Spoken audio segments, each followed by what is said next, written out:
throughout the nation and around the globe.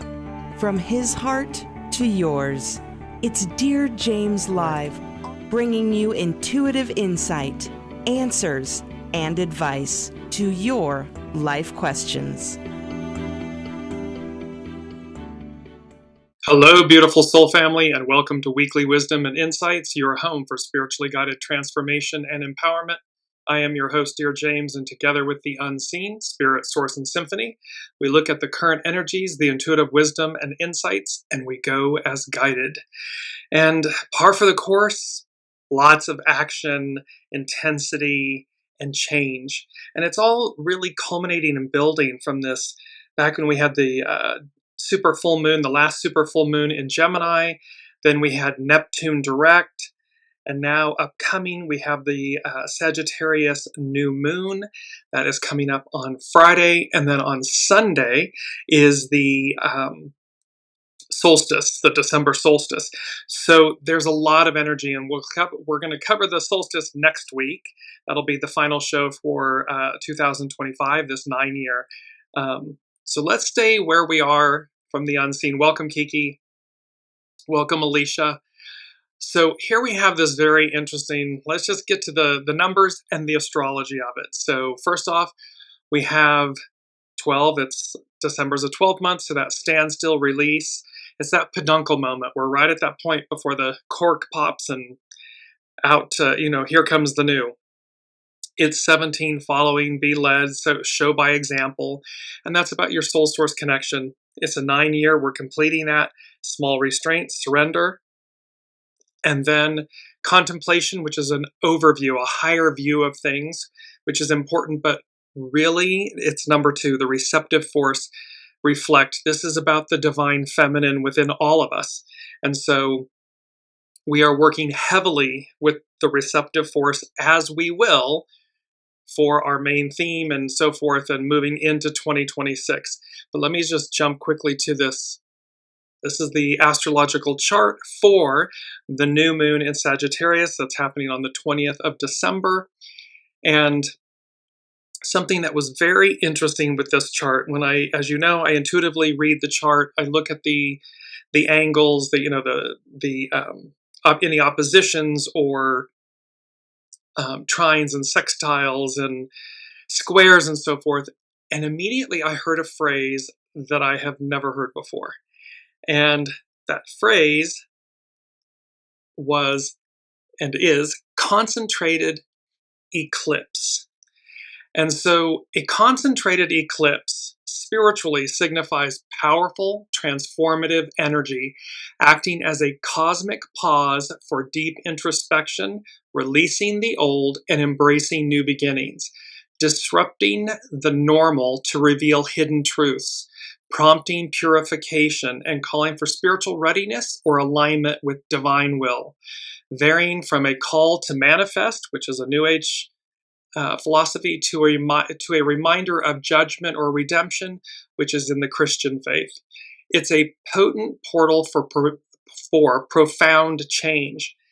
So this Sagittarius new moon, it's conjunct the galactic center. We'll get to that in a moment.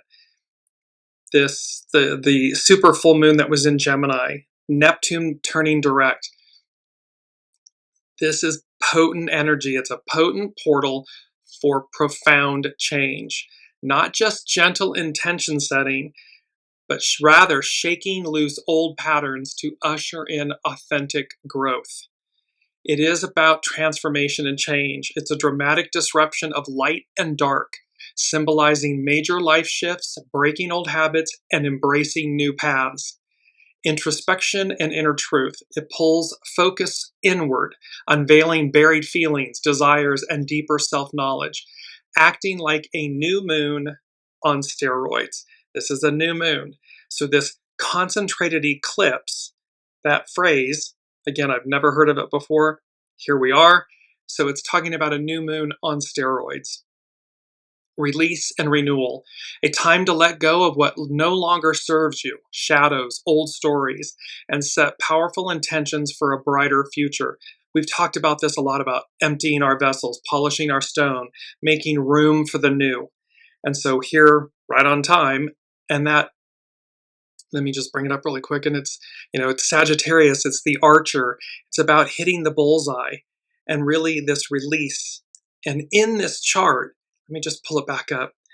You'll see that all of the action is actually centered or directed, pointing towards Saturn and Neptune. They're in the lower right of the wheel between the 5th and 6th houses. So here, Neptune's just gone direct, never to be back in Pisces in our lifetime. Again, it's a 165-year cycle. It's going to, and both of them, Saturn and Neptune, are going to co-present at that 0 degrees of Aries in the early part of 2026, like with January, latter January, for a good year plus. They're going to co-present. This is major endings. It's a 9-year into a 10-year. That's a small cycle. These are big cycles. Pluto hasn't been in Aquarius since, the French-American and Industrial Revolution. So you get the magnitude. And here the unseen is talking about this concentrated eclipse. And lastly, just to say, seen by many as a sign from the divine, it's about divine communication, a movement or a moment to connect with the divine, the cosmos, and universal rhythms.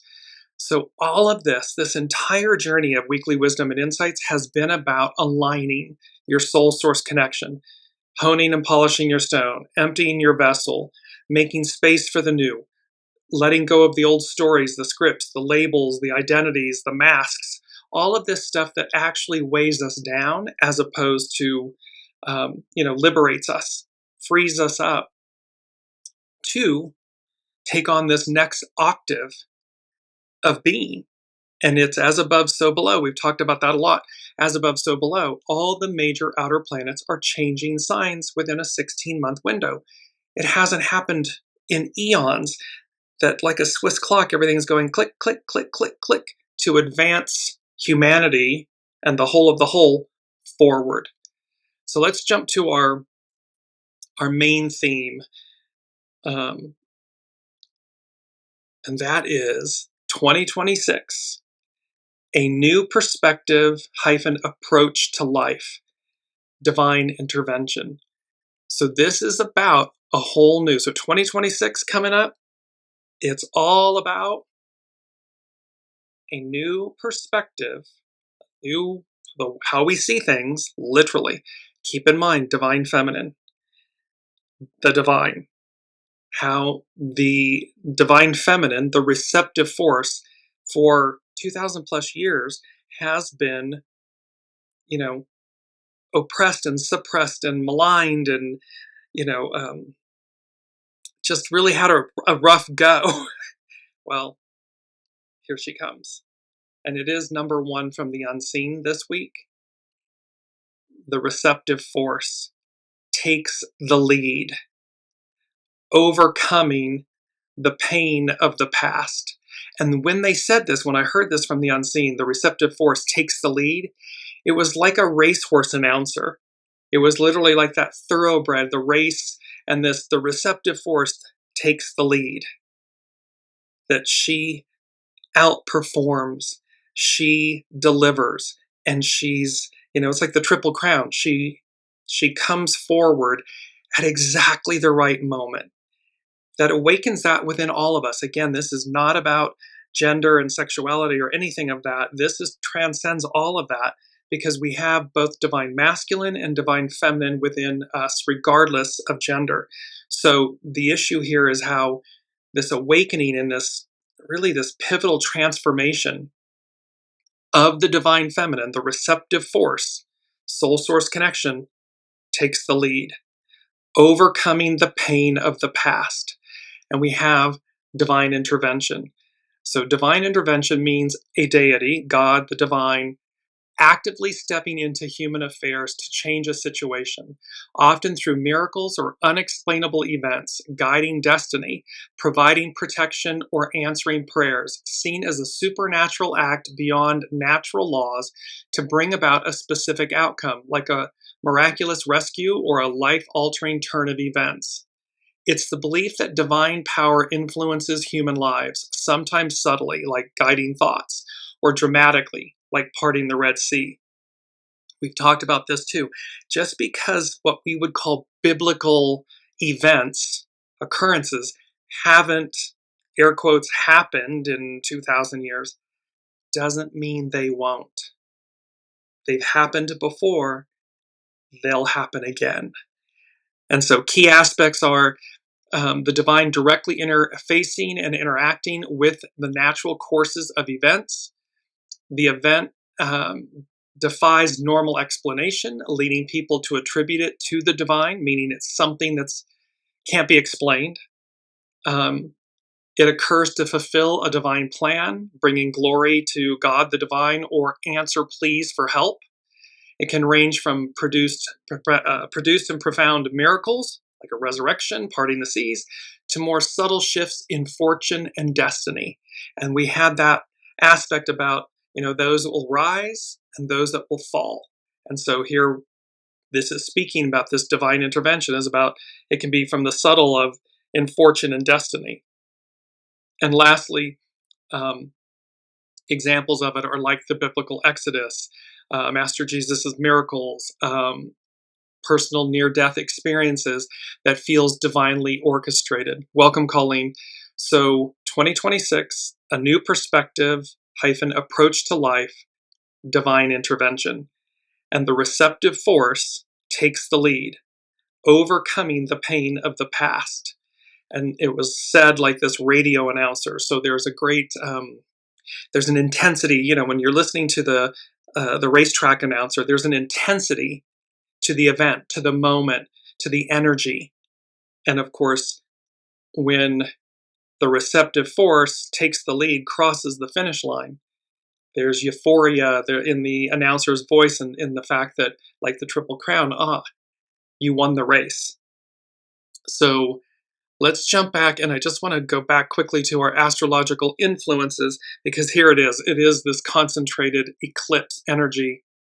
Again, a phrase I've never heard before. But we're looking at Uranus is retrograde, Jupiter's retrograde. They'll go direct later. Saturn and Mercury went direct.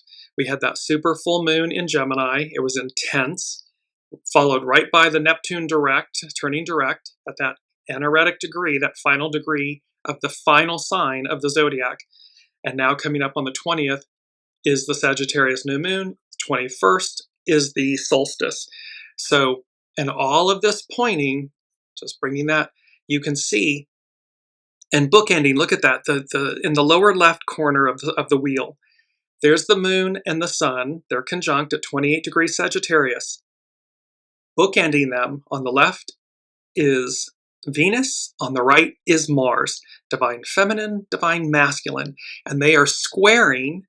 Those are the red lines. They're squaring. It's a frictional aspect. It's energy that needs to be released.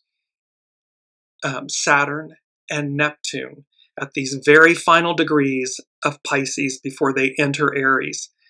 And then you have that mini grand trine, that's the little mini blue triangle between Uranus, expect the unexpected, Saturn and Neptune, and Pluto, newly in Aquarius. That's been playing out, will continue to play out for some time. And then at the top of the chart is Jupiter. It's conjunct the midheaven, and it is trining Saturn and Neptune. So you see this concentrated eclipse energy, the way the unseen is describing it. It's pointing, what they're saying to me in the moment, it's pointing to miraculous advance, change, miraculous change. And, pardon me, Lord knows we could use some really, miraculous, positive, beautiful change. 2026, a new perspective - approach to life. It means how we go about life, how we literally think, breathe, operate, and that the receptive force, and let's just go to that quickly because this is from divination.com. It's hexagram 2. It's the receptive power. So it is the divine feminine. And great receptivity attracts great gifts and great blessings. A natural responsiveness attracts success through support and perseverance rather than bold action. Thus, a wise person demonstrates strength like a powerful but gentle mare. This auspicious hexagram, consisting of all yin lines, represents the power of the feminine principle, which has not been honored in our modern world. However, such receptivity is much more powerful and healing than we think or than we know. The receptive force is sensual and subtle and can be overlooked by too much thinking, talking, and planning. When spring comes, does the grass plan to grow? This is a time to concentrate on realities rather than potentials, with how to respond to a situation rather than how to direct or manipulate it. That direct and manipulate is the old, the Piscean patriarchal. It's the ego, mind, personality, human, the I, the me, versus soul source connection, the receptive, listening, knowing, and going, doing as guided. The mature feminine allows herself to be guided by a higher power and is skilled at graceful acceptance. Spiritually, her quiet contribution is highly effective, bringing a deeply felt kind of success. So when we are this quiet contribution and when we are in alignment, our soul is in alignment, our human is in alignment with our soul, with source, with connection, the divine, it's a game changer. It's a new perspective and approach to life. It inverts everything. And yet, we're the guest. We're not the host. It's the master weaver. We're the guest. So when we connect into that form of guidance, GPS guidance, it's far more than we, the human, would ever think to do, think possible. It's just extraordinary. And it just means we need to be in alignment with it. From divination.com, hexagram 2, the receptive force. Do not be too assertive at this time. When you try to direct things now, you are liable to become confused or alienated. Opening yourself to receive what you attract should be your primary concern. So remember, energy, everything's energy. So thoughts, actions, words, deeds. Allow this moment to come to us, to come to you. Be in alignment, be listening. Because when we force something, we end up with that energy, we end up with that result, that outcome. And then we have to work with the consequences of that versus listening. Okay, I'm being told to be patient. I'm being told it's not time yet. Let us follow that wisdom. So opening yourself to receive what you attract should be your primary concern. Be patient and take your time. Here's our first quote. Draw strength from mindfulness, and you will be doubly fortunate. It's a beautiful image of a woman sitting in meditation with her hands in the prayer position. This beautiful, draw strength from mindfulness, and you will be doubly fortunate. Why? Well, because you're tapped in, you're listening. That's where the gold, the magic is. Focus more on feeling than on action. Feeling meaning knowing, intuition, listening. Be broad and deep in your attitude so that you accept everything that comes with grace and equanimity. Be receptive and spacious like the ocean. Let the river of changes flow to you.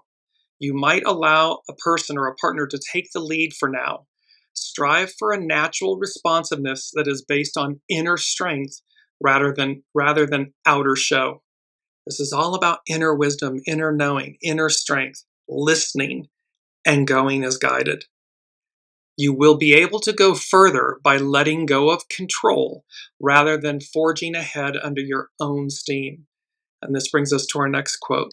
Receptive power arises through alignment with creative power, not in opposition to it.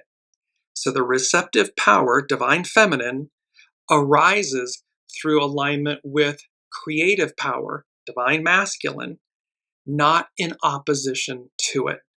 And we've talked about this a lot, that the Aquarian matriarchal we the people era is not the divine feminine over the masculine, which is what the patriarchal Piscean is. It's the equilibrium of them. It's the harmony of them. It's the divine masculine in service to the divine feminine. The receptive force, the divine feminine, takes the lead, overcoming the pain of the past. And of course, we know this, what is nurturing and maternal heals. So it overcoming the pain of the past. We will overcome the pain of the past through the receptive force, through a new perspective and a new approach to life, through divine intervention, through going as guided, listening and going as guided. Number 2 from the unseen, no nonsense activation, outcome, results. And they said, be-get ready for the blast off. And we had this, last week or the week before, blast off. Things are moving fast. So the unseen is saying this energy that we're talking about with this Sagittarius new moon, that's a concentrated eclipse. It's like a new moon on steroids. Well, no nonsense activation, outcome, results. Get ready for blast off. And this has to do with the fact, and I'm going to go to it now this is from Pam Youngins at North Point Journal. And what she's talking about is how this new Sagittarius new moon that's occurring on the 20th is conjunct. It's a degree away from our galactic center, the very central point of our universe. So Pam Youngins, North Point Journal, a galactic new moon. At the center of our galaxy is a supermassive black hole about the size of 4 million suns. Our solar system and our entire galaxy rotate around this mysterious point in space, which is appropriately named the galactic center. From Earth's perspective, the galactic center is located at 27 degrees Sagittarius. This new moon on Friday, on the 19th, 20th, depending on where you are, occurs at 28 degrees, 24 arc minutes Sagittarius, and thus is tightly conjunct the galactic center. Astrologer Philip Sedgwick has done extensive research on the metaphysical aspects of the galactic center and shares these insights. And this is from Philip Sedgwick through Pam Youngins North Point Journal. The galactic center emits a wide array of powerful radiation, most notably infrared. This infrared energy pressures the subconscious mind, providing the release of learned behavior and memories. You can't make this up if you try. This emptying of the vessel, this polishing the stone, the letting go of the masks and the identities and the old scripts and labels and all this stuff. And here, astrologer Philip Sedgwick and North Point Journal, Pam Youngins North Point Journal is quoting him that this infrared energy pressures the subconscious mind, providing the release of learned behavior and memories, both negative and positive, all in the interest of moving forward. The energetic crowding process pushes our mentally, emotionally stored data to clear space for new information to enter both the conscious and subconscious minds.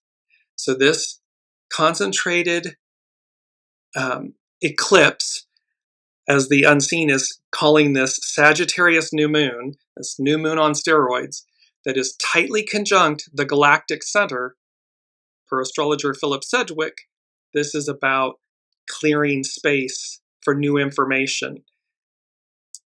To help us conceptualize how the galactic center works energetically, Mr. Sedgwick uses the analogy of running a defrag process on a hard drive, in which, quote, wrong or undesired segments of information and knowledge are deleted, wiped from the consciousness with no trace. At the end of the defrag, all available storage capacity waits at the ready. No nonsense activation, outcome, results. Get ready for the blast off. At the end of the defrag, all available storage capacity waits at the ready for the next inflow of information, a new perspective, a new approach to life, divine intervention, galactic center. You see where this is no joke from on behalf of the as above, so below, the divine, the unseen. Continuing from Philip Sedgwick.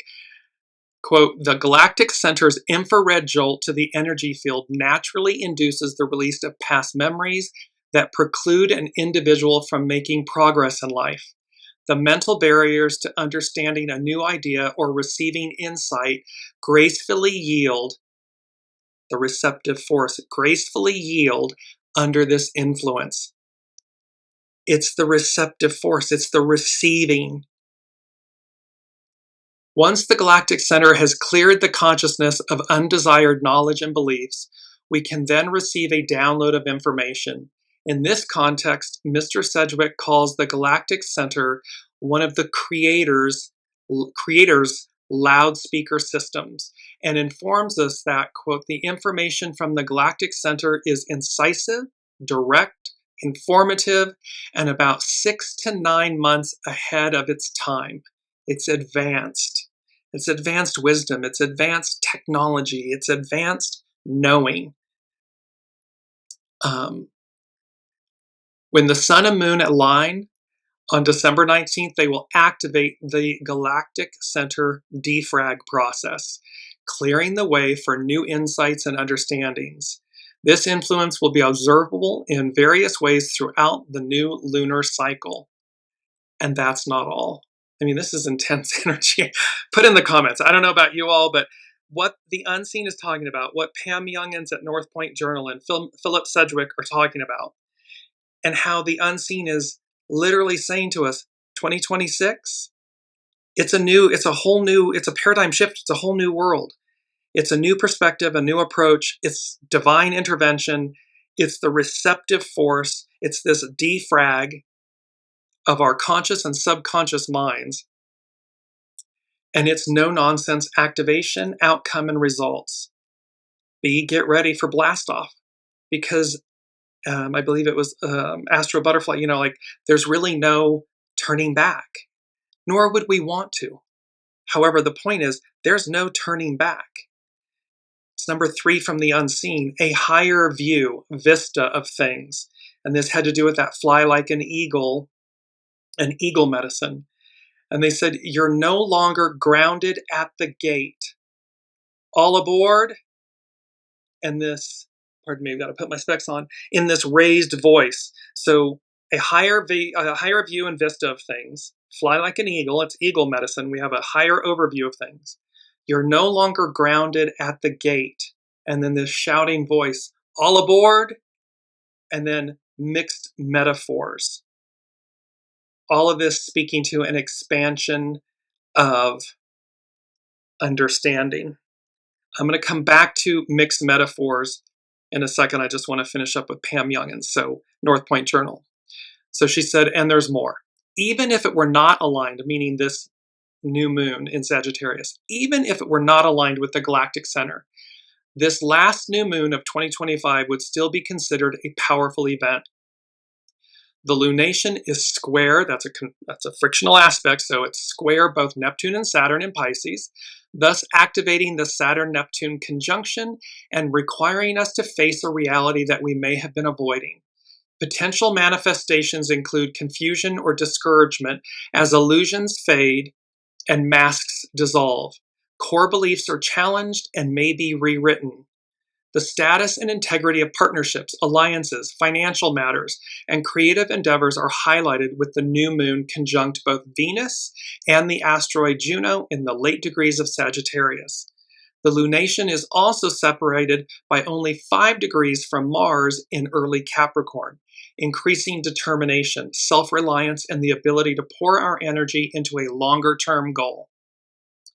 Everything, the unseen, the divine, everyone is conspiring on our behalf for this present future energy outcome, transition, change, defrag. It's a longer term goal. and yet it's immediate, it's here.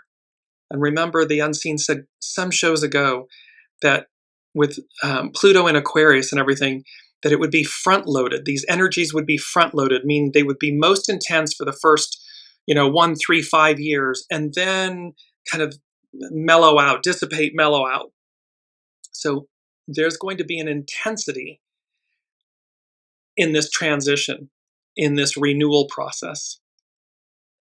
Pam Youngins. Restlessness and rebelliousness are woven into the fabric of the new moon due to a very tight quincunx aspect to Uranus. Unexpected or surprising events can occur when the sideways spinning planet is strongly activated.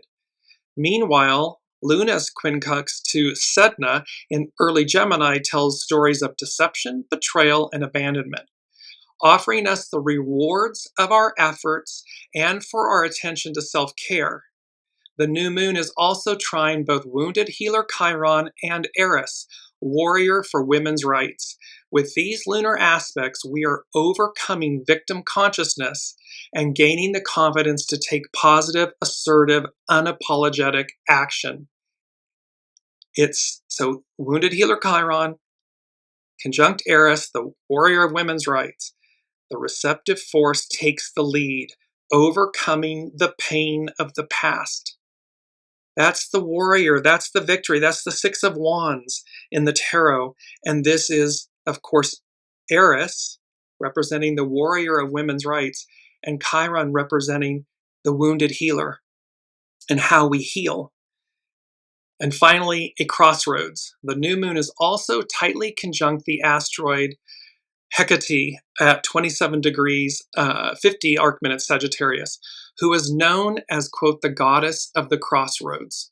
This mysterious figure is depicted as carrying torches that light the way in times of darkness. In ancient portraits, she is shown to have 3 heads, each of which looks in a different direction. The Greeks believed that Hecate was the guardian of travelers and those who were lost. She represented wisdom and the light that guides us across thresholds and through uncertain liminal times in which we can perceive both potential and danger. Intense energies. Take a higher view, higher vista of things. Fly like an eagle, use eagle medicine. Hecate is here, wounded healer Chiron is here. And, pardon me, I just lost my train of thought. Eris is here. So there's so much conspiring on our behalf for this transition, this crossing this threshold, this liminal moment, and that you're no longer grounded at the gate and this shouting all aboard, and then the phrase mixed metaphors. So I want to come back to mixed metaphors.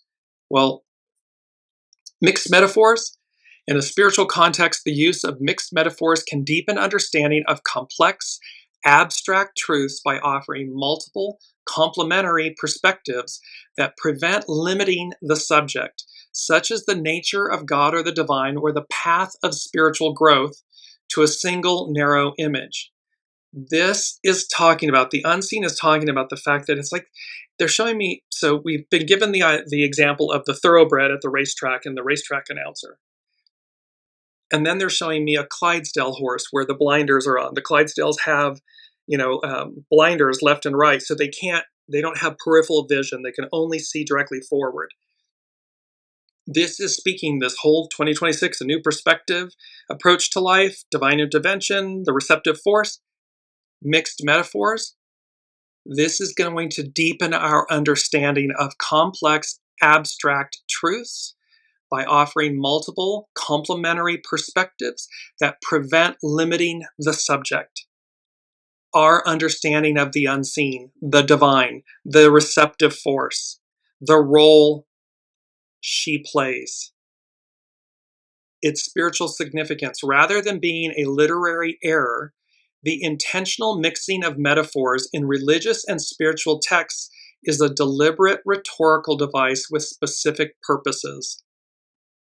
Spiritual concepts such as the multifaceted nature of God, the divine, are too rich to be captured by a single image. Combining images, meaning God as both father and mother, warrior and artisan, highlights areas of overlap and nuance that would be overlooked in isolation. When a reader encounters contrasting images, they are prompted to engage more deeply with the text to find the coherence between them, leading to stronger feelings and deeper insights than hard, cold facts might provide. This might be, and again, remember that defrag, the hard drive. We have the wisdom that we have, the knowledge that we have. It's been written onto our hard drives, individually and collectively. Now comes this defrag process that removes everything that's not necessary. It's going to clean up the hard drive, emptying the vessel for new information that's going to expand us, an expansion of understanding, this higher view, higher octave. So our hard drives, our operating systems are going to be defragged. They're going to be expanded. Things activated. We've talked about what scientists have called dark or junk DNA, and the unseen speaks of divine DNA. And that activation, well, what wisdom and knowledge, what information comes with that awakening, that activation, that writes new perspectives, new opportunities onto our hard drives. Lastly, by presenting a variety of images, religious writers encourage an attitude of wonder and humility, challenging the reader not to get stuck on one particular and potentially limiting metaphor. This prevents human understanding from becoming, quote, an idol that restricts the infinite richness of the divine reality. Figurative language uses concrete, everyday images to speak passionately about abstract, transcendent truths.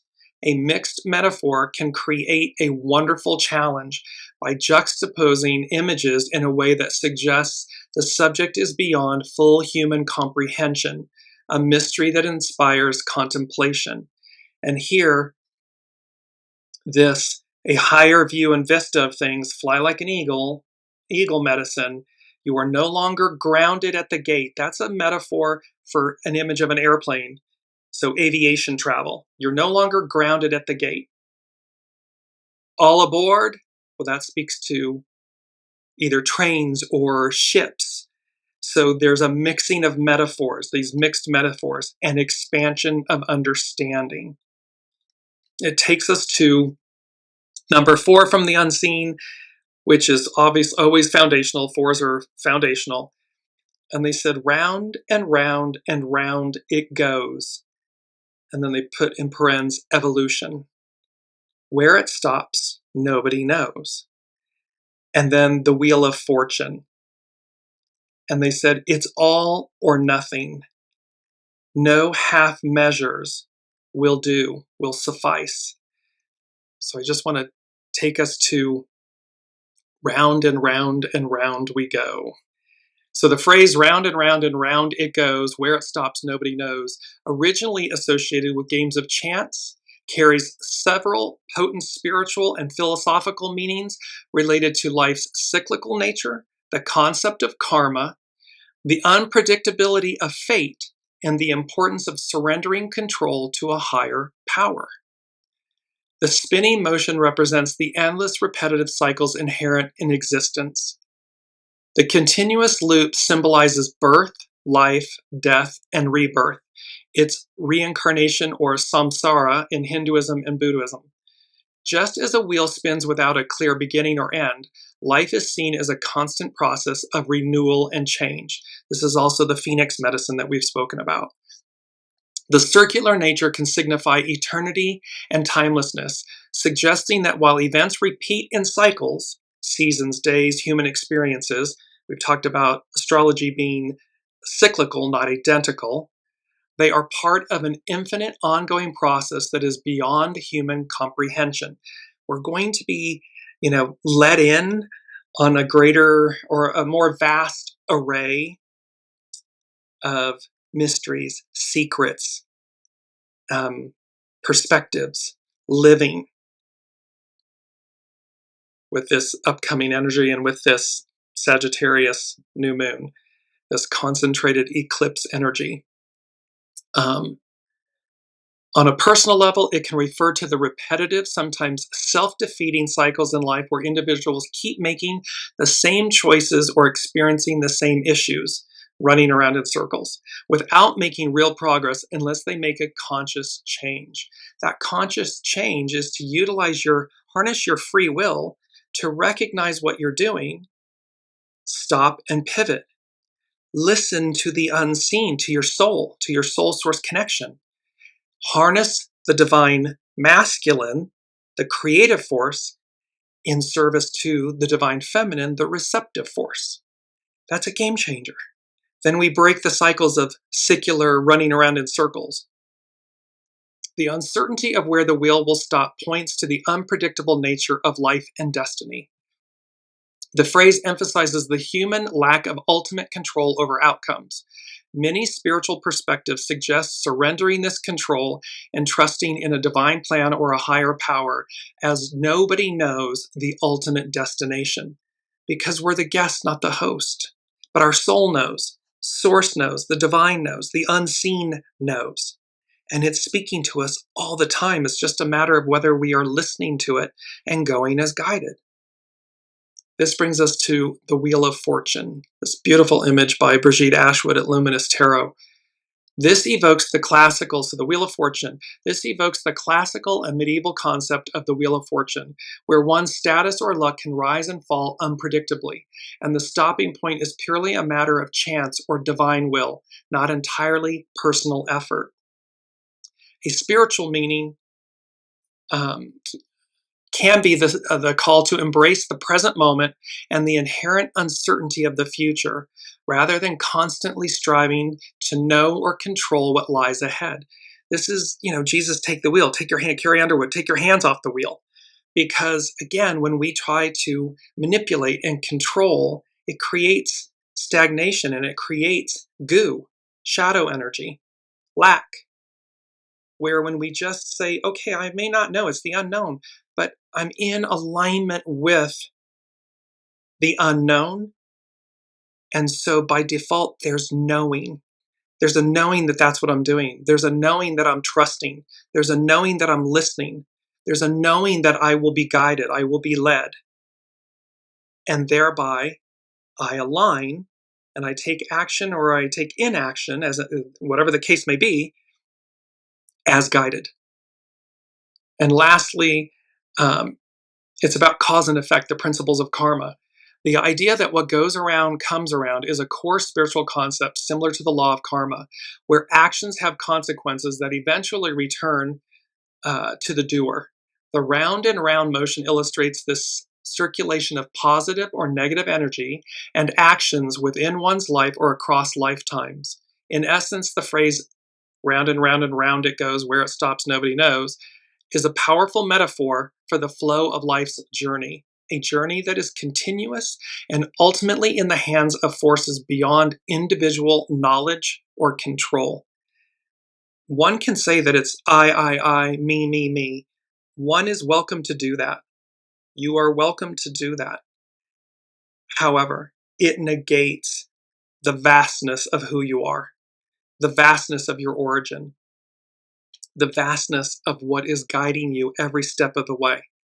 And so again, like the divine feminine, that has been oppressed and suppressed and maligned and diminished and negated, this is your soul. This is your soul source connection. This is the divine, the unseen, that has been treated in the same manner. And at what point do we wake up? Because they're saying, be ready, get ready for the blast off, because it's upon us. It's here.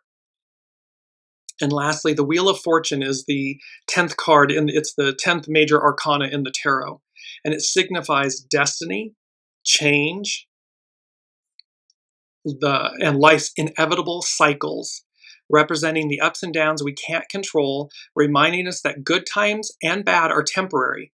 It suggests turning points, luck, karma, and spiritual evolution, often appearing when major shifts in fortune, career, or relationships are occurring. Symbolically, it features a revolving wheel with figures like the Sphinx, which represents wisdom, and Anubis, representing transformation, on its rim, surrounded by four winged creatures represented by the fixed zodiac signs Taurus, Leo, Scorpio, and Aquarius. Its ruler is Jupiter. Jupiter is here in this. Look at Jupiter conjunct the midheaven, trining. It's a positive aspect in astrology. Trining Saturn and Neptune. And its element is fire. It's the creative force. So now we move to, telling you there's a lot here. Number five from the unseen, denoting change. It is both, it's our mantra, and the word is abracadabra. And of course, this is associated with quote unquote magic, right? Abracadabra. It's also what abracadabra means is I will create as I speak. That's literally what it means. So abracadabra means I will create as I speak. This is potent and important, this mantra. Continue utilizing it, religiously, consistently. Keep this and bear this in mind, because what we are being reminded of is this ancient wisdom where something abracadabra has been trivialized, if you will, down to something that's in a animated feature film or something, or play with magic, or even ridiculed, like, oh, abracadabra and bunnies come out of a hat. But at its origin, at its core, I will create as I speak. It means the words, the thoughts, the words that come out of our mouths are creating, manifesting our reality, our existence, our experience, individually, collectively. So spiritually, abracadabra means I will create as I speak, stemming from Aramaic abracadabra and Hebrew roots, signifying the immense power of spoken words to manifest reality, heal, or protect, rooted in ancient beliefs about creation and divine utterance. This is about like chanting and mantras, the words that are coming out of our mouths. It acts as a spiritual tool for manifestation, encouraging intentional speech and thought to shape one's world, and historically served as a powerful charm against illness.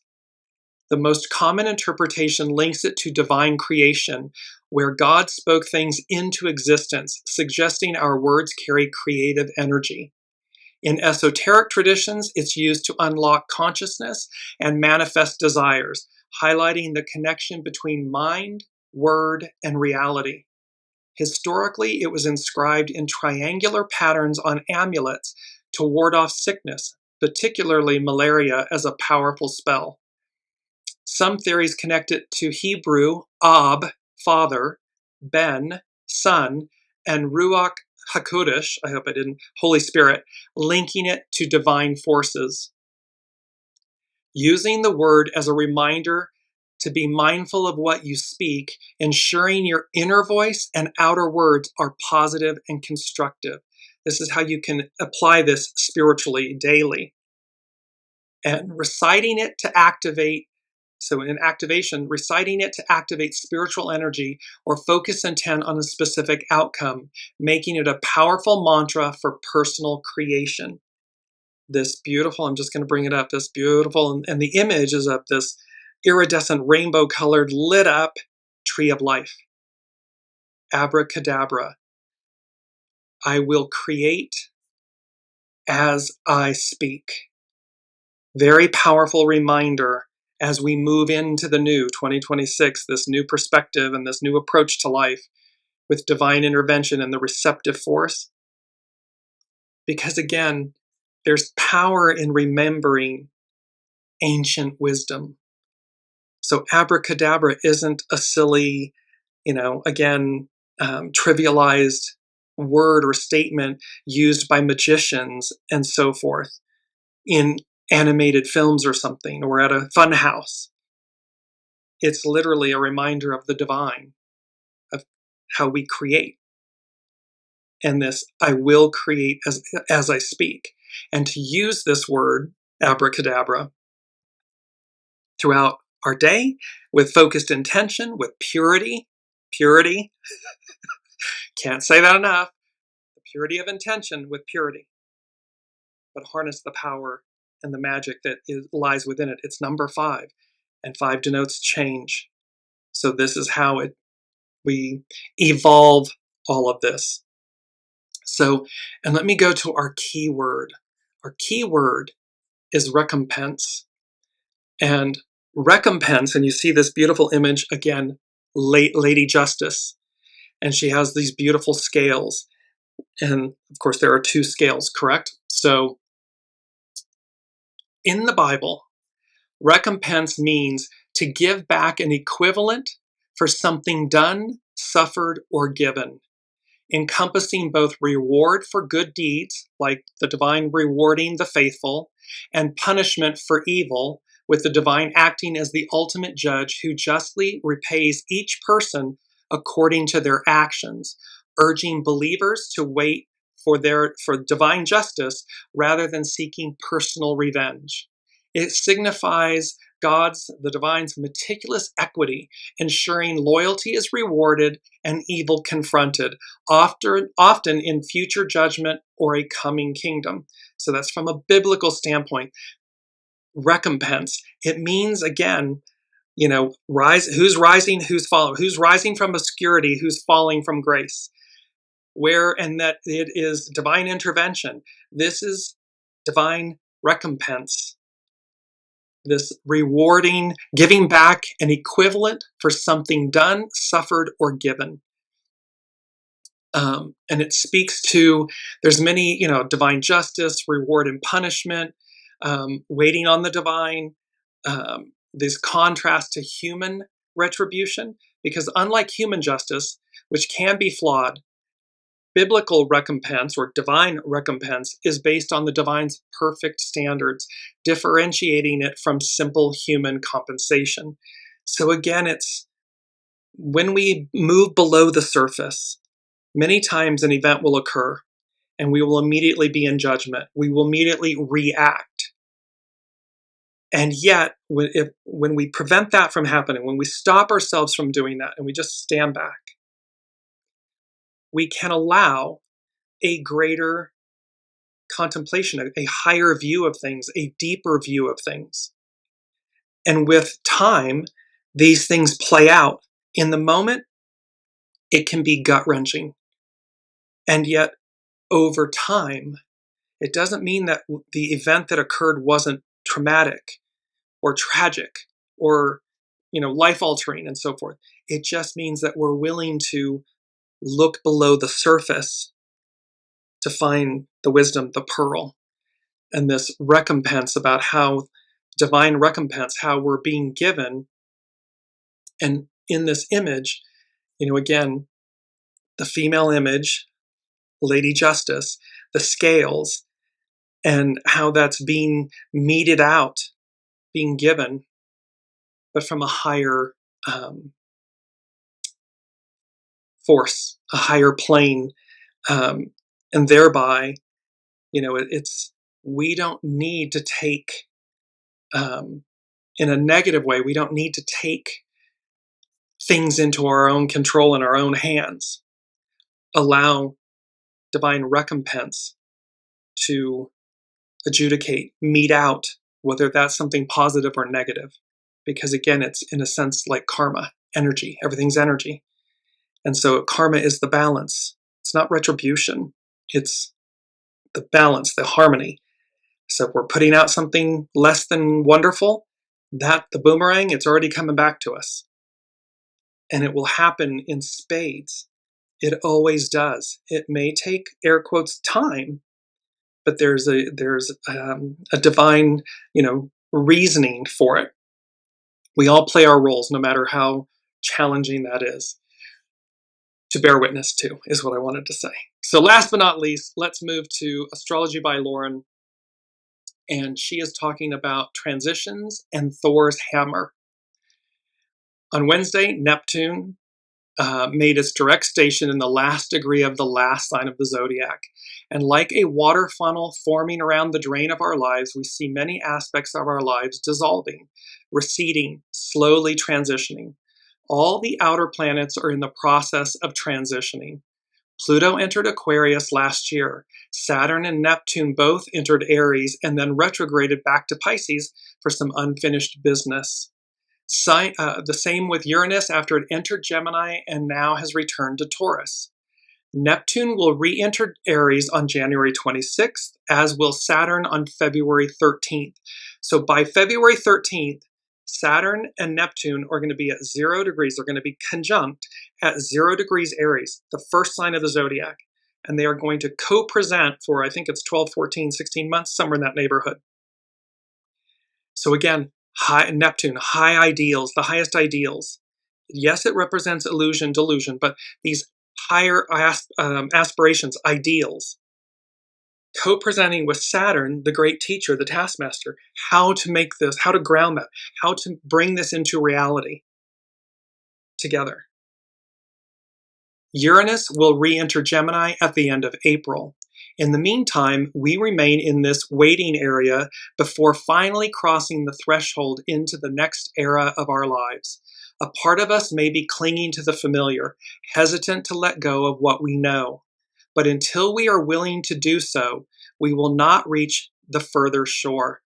And there's a quote that the Unseen gave me years ago that said, "We know what we know until we know." It means that everything is ever changing. Be willing to evolve, to change. Because to this point, Astrology by Lauren, in the meantime, we remain in this waiting area before we cross this threshold, and we might be clinging to something familiar, hesitant to let go of what we know. We know what we know until we know. But be willing to let go. Be willing to change, evolve. She says, however, until we are willing to do so, we will not reach the further shore. The world is shifting, and as it does so, we are being brought along for the ride. And now we are going to be figuring out how and where we will be fitting in to the new scheme that is emerging. Out of the ashes of the old, a new world is emerging. And somewhere in each and everyone's lives, we will resonate with that shift, that change, that awareness of something new, something imminent waiting for us just around the corner. It is literally upon us. It is like, we're using here the image of blast off, this, but it's like being shot out of a cannon. This is the energy. And it is the wheel of fortune. The cyclical nature of evolution, of life, and how we go back to where we began, an octave higher. This isn't about repeating the octave. It's about elevating, transcending, lifting up, that defrag moment that astrologer Philip Roderick is talking about. Astrology by Lauren. What Neptune is asking of us now is to take the very essence, the accumulation of all our experiences, our lives, distilled to its most basic elements so that we may bring these with us into the next phase of our lives.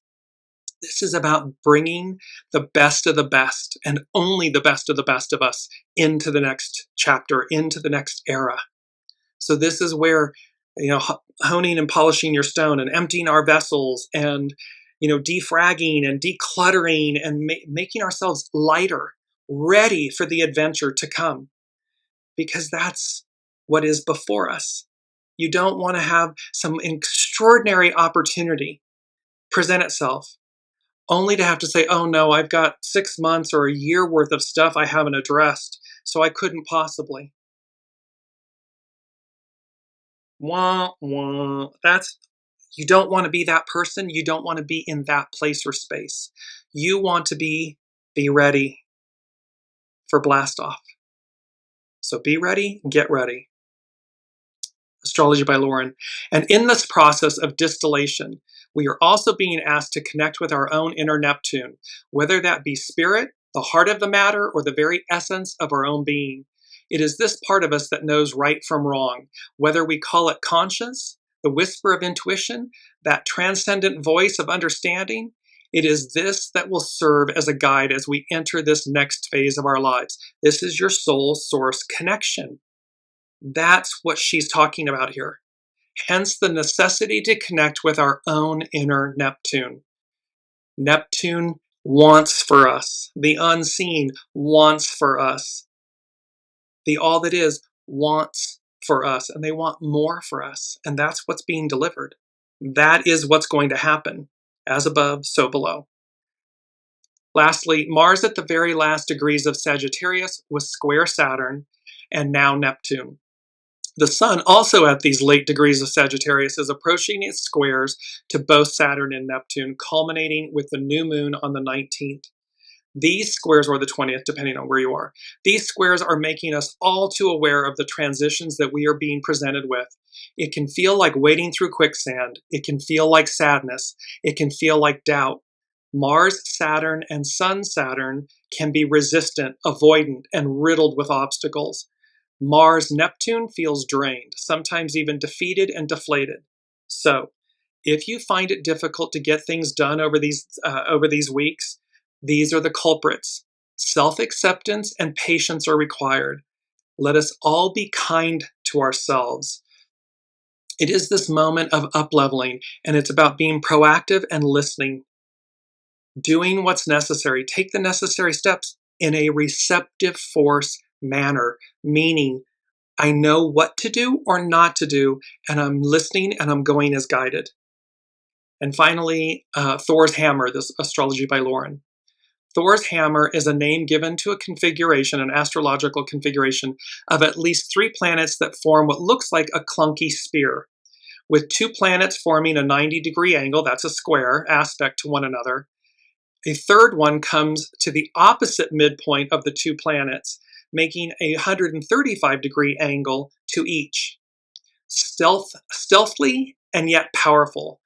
What was previously an aching conflict suddenly becomes quite powerful, quite obvious, and can no longer be denied. The unseen has been talking for weeks about how it's full frontal. Everything's coming at us. We can't ignore it. We have to face it.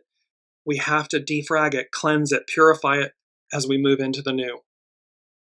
On today, Wednesday, Mercury insinuates itself into the lingering Jupiter-Chiron square, forming Thor's hammer. Quick and fleeting, this configuration will be most evident from Tuesday through Thursday, so it's quick and fast. However, to overcome the discomfort of Thor's hammer, we need to face it head on. This is not a configuration for the weak of heart. It requires a willingness to persist, even though it makes things harder. This is because the conflict we are presented with is so ingrained and so persistent, like an old habit or something we have taken for granted, that when we try to change it, it keeps circling back. Well, here comes the defrag. Here comes this Sagittarius new moon conjunct the galactic center, and we're proactive. It's the hexagram 51 and the tower. It's either a proactive tower or it's a reactive tower. That's up to us. Because that's the way things are, pardon me, or always have been. It's what we had become accustomed to, but eventually, with effort, we can create radical, transformative, and profound changes in our own lives. Because we don't have to wait for this new moon conjunct the galactic center to defrag our hard drives. We can do that as a matter of daily business. Where was I? Where am I today? And we rewrite, we retrain our brains, we rewrite the scripts of our lives by emptying our vessels, by doing what's necessary, by being proactive. That's a game changer. That's a consistent maintenancing of our hard drive, our operating system. Astrology by Lauren. Just because we are accustomed to things being a certain way doesn't make them right. The old narratives, the guilt, the shame, the habits, the ancient wounds that rear their heads. Mercury is making us aware of our own undoing as it navigates the Jupiter-Chiron square, which becomes exact next week on the 21st. Mercury brings awareness. So fleeting it may not be loud, this Thor's hammer, but it could be life-changing, telling us this cannot go on as it has. So again, if you get that knowing, if you just know there, and the unseen, they speak with a quiet force. It can be loud, but it's not monkey mind. It's not ego mind, personality, human chatter. It's an intense pressure. It's a knowing and a pressure. This is what Astrology by Lauren is speaking about. So Mercury brings awareness. So fleeting it may not be loud, but it could be life-changing, telling us this cannot go on as it has. That's a knowing. You'll know. I've got to make this change. I must do this. Or what happens when I don't? Well, you get a cosmic 2x4. Or opportunities pass you by. They may repeat, they may not. Ignoring it won't make it go away. We are needing to do the hard work of rewriting the narrative. And lastly, she concludes with a quote by Margaret Atwood. Ignoring isn't the same as ignorance. You have to work at it. So there's a clarity and a clearness here of the message that you can see interwoven through these various different aspects, from the unseen to the I Ching, the hexagram 2, to Astrology by Lauren, to Pam Youngins at North Point Journal, to Philip Roderick, the other astrologer. All of this is pointing to this moment of change, of a new perspective, a new approach to life, this divine intervention. The receptive force takes the lead and overcomes the pain of the past. No nonsense activation, outcomes, results. B, get ready for the blast off. There's a defrag because of this concentrated eclipse, Sagittarius new moon energy, in that it's conjunct the galactic center. It's going to offer us a higher view, a higher vista of things. It's eagle medicine. You're no longer grounded at the gate. All aboard, mixed metaphors, and expansion, of understanding. Round and round and round it goes. Where it stops, nobody knows. It's the wheel of fortune, and it's all or nothing. No half measures will do or suffice. You're either all in or you're not. It's either a proactive cosmic lift and whatever, or it's a reactive one. Tower. And lastly, abracadabra. I will create as I speak. That item alone is a life game changer. Just keep saying to yourself, abracadabra, as you work with the purity of intention throughout your day, throughout your life, so that I will create as I speak. You're aligned with the divine, with your soul, with the feminine, the divine feminine, and how that is a game changer, and it's in complete harmony and alignment with what's before us, what's to come. Can't wait to see what's happening next. We're going to cover, as I said, the solstice, the December solstice that's occurring on the 21st in next week's show, and that will close us out for this year, for 2025, and we will pick it back up in very early January in 2026, a 10-year, new beginnings. But we will see you again next week. Until then, be well. I love you all, and thank you for absolute everything, your presence, your energy, everything. I know I say that a lot. It means the world to me, and I love being on this journey with you. So until then, namaste. We'll see you next week. You've been listening to Dear James Live. Gain intuitive insight, answers, and advice to your life questions, and so much more by tuning in next week and visiting DearJames.com.